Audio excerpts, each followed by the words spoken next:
ची भेट व्हावी, आपल्या जन्माचं सार्थक व्हावं असं जर वाटत असेल तर जीवनामध्ये एक करा, संतांच्या काव्यावर विश्वास ठेवा, संतांच्या ग्रंथावर विश्वास ठेवा, संतांनी जे करून ठेवलेलं उपलब्ध आहे ना त्याच्यावर विश्वास ठेवा. ज्ञानोबारायांनी आपल्यासाठी सामान्य जीवासाठी ज्ञानेश्वरी ठेवली, जगद्गुरु तुकोबारायांनी गाथा ठेवलं, नाथ महाराजांनी आपल्यासाठी भावार्थ रामायण ठेवलं, या बाई एकावरती भागवत ठेवलं.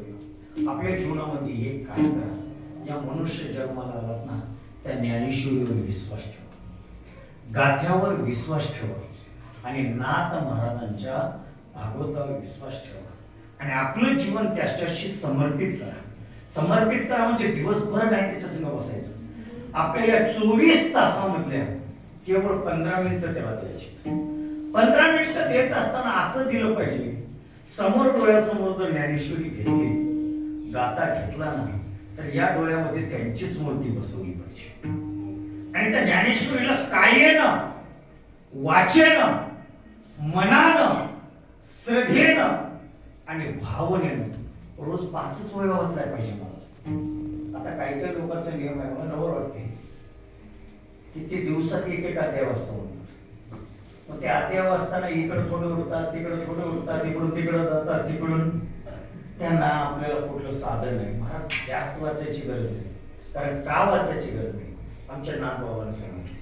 नाथबाबा म्हणतात, अरे हजारो ओव्या वाचून दिवसामध्ये मी वाचलो असा अहंकार करण्यापेक्षा एक करा, त्याला भाव धरून वाचा. भाव धरून या वाचे ज्ञानेश्वरी, कृपा करी हरी दयावरी.